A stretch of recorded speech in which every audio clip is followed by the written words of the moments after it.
I'm done with Claude Code. That's not me saying. One of the developers sparked a conversation on Reddit. Some of them are saying Claude Code is way more expensive than other AI code generation or code review tools. Few are saying that it keeps on hitting the rate limit, and somebody is saying, I want something tightly integrated with my Visual Studio Code or IntelliJ or my tightly integrated with IDE. In this video, I'm going to show you 3 alternatives to Claude Code and take a deeper look at them one by one and act them as a code reviewer platform, a tool, act them as an AI programmer, and one of them you might be already aware about. Without further ado, let's get started. All right, the first one in the list is Qodo. Now, Qodo is an enterprise AI code review platform which helps you act as a senior engineer or a developer which helps you to track your code as a production ready code. So let's dive in. So I've already got a repo. It's a React based repo. All you need to do is go to install the plugin. It tightly integrates with Visual Studio Code or IntelliJ, whichever. So the first thing I really like is the UI. It kind of gives you all the features, all the workflows already available. So the workflow, you can already get an out of box features like review my uncommitted history or uncommitted code or committed code, and kind of tells you that, keeps on taking you through one by one through the files and kind of tell you these are the ones which is uncommitted. Now it gives you the feature to browse through the web just like any other AI code review platform. However, there's a buffet of premium model which you go start from Haiku to Sonnet to Gemini or GPT as well, or Opus as well. So I'm using the Sonnet for now. So what I'm going to do is I'm going to ask it to, could you please figure out unnecessary loops and +1 queries and whatnot. While it is doing it, you can look at the workflows as well. So workflows are nothing but it's a set of rules which you want to implement. So since Qodo is really good at AI code reviews, AI code generation is really easy with other platforms. However, Qodo focuses only one thing, which is AI code reviews. As long as you're generating code, however, if you're not testing it, there's not a lot of use to it. So if you click on it, I've already created a lot of workflows like security workflows, which kind of analyze and remediate your security vulnerabilities and kind of act as your security engineer. So I'm going to cancel this for now. I'm going to go back. So as you can see, it has already started to analyze the code base and started to giving us the results as well. All right, it has almost started giving us the results around the unnecessary loops, and you can click on the resolve as well and started giving us the around the n+1 queries as well and parsing inefficiencies as well.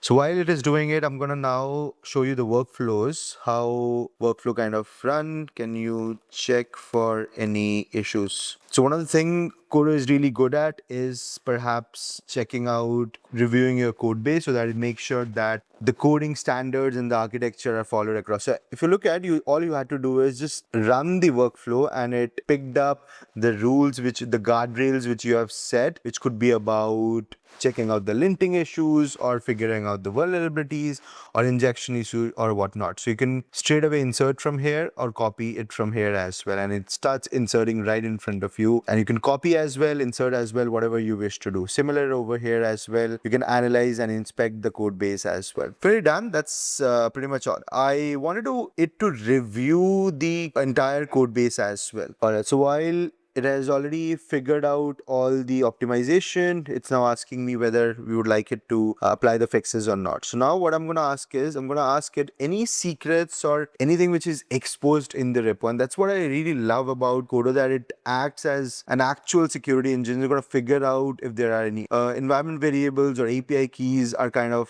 pushed, and then it'll try to segregate the issues based on the priority as well, whether it's going to be a P0 or P1 or P3, so that you can act accordingly, probably adding it to your Jira issues and all of those.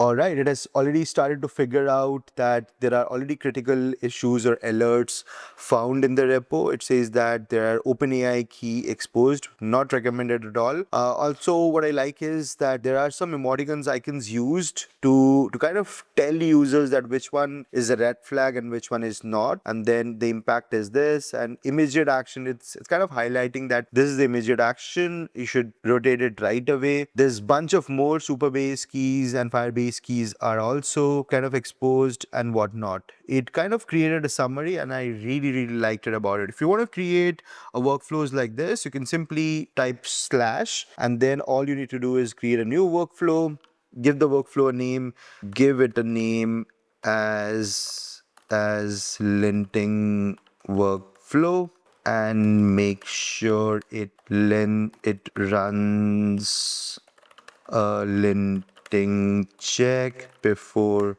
pushing the code. All you had to do is just prompt it, and it's gonna make sure that it's create a toml file which has all your guardrails around linting. I'll let it create. As you can see, that linting workflow was the name we wanted to give in, and the toml is the file. And then next time when you hit /, you should see your linting workflow right over here, so that you don't have to do the same thing again and again. I hope this was informative. I'll see you in the next one. One category was Visual Studio Code, wherein you had your already IDE used, and you all had to do is just use the plugin, just install the plugin. If you want AI native IDE and use a new version of the IDE, you can go ahead and use Cursor. Now Cursor again comes with a similar set of capability. However, I want to test it. You can have the chat over here, and I wanted to test the similar prompt, which is if I've exposed any secrets or not. You can select your agent right from here. You get a buffet of agent again. A lot of models available over here. You can set the auto bar as well. And I'm gonna say, look for any secrets, similar to what I did with Qodo as well. And I wanted to react the same way. So I started grabbing all the files, figuring out if there are any secrets or not. All right, looks like it has already figured out the issues. If you look at, it has also given us the OpenAI key that has been exposed. It has told us that there are a bunch of Sentry. However, it could not figure out Firebase and all of those keys.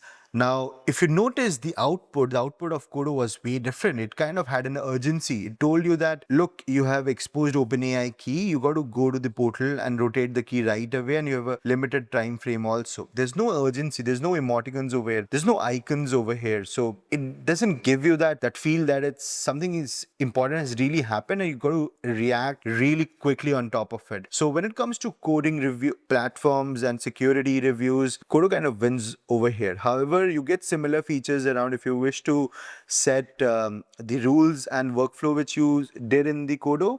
So you can go to the settings and go to the rules, and you can have the rules set up over here as well. You can add the rule, and the rules would be set up and saved in the files right over here. You've got a .cursor, and you can have your custom rules over here. I've already got one custom rules, which is like you're an expert in TypeScript and all of that. Cursor gives you a bunch of libraries where you can pick up these rules and make sure that you keep running them before your code is kind of committed as a PR or something. All right, that's it from Cursor. Let's move on to our last one. All right, the last one in the list is GitHub Copilot. Now, all are aware about GitHub, and it's one of the first player when it comes to AI code generation. There's two ways you can utilize the power of GitHub Copilot. Either you can enable onto your Visual Studio Code or IntelliJ. Primarily, I use in the Visual Studio Code. Another way you could do is you can go to the browser as well and probably use it as a browser-based IDE as well. You can have a new chat or an agent created, add the repository right over here, select the repository, and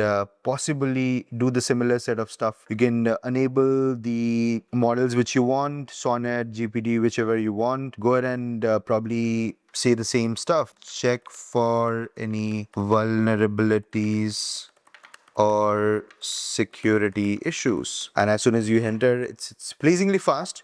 Even if it runs on the browser, it's pretty fast. And as you can see that it has already started to check the vulnerabilities, and apparently hasn't figured out any security issues. However, there were loads of front end and APIs which were pushed, so not a great alternative, but in case you want to do a lightweighted action, GitHub Copilot action is for you. All right, I hope this was informative. All right, that was it for when it comes to Claude Code alternatives. If you like the video, don't forget to hit subscribe and comment as well. If you want a deeper analysis on the Claude Code alternatives when it comes to CLIs, there's a detailed blog written by engineering team of Qodo. Go check it out, and you'll have a more detailed analysis, especially when it comes to terminal. This was more around IDE-based alternative for Claude Code, but this one is written more around figuring out only the terminal-based or the CLI-based. I hope this was informative. I'll see you in the next one. Thank you.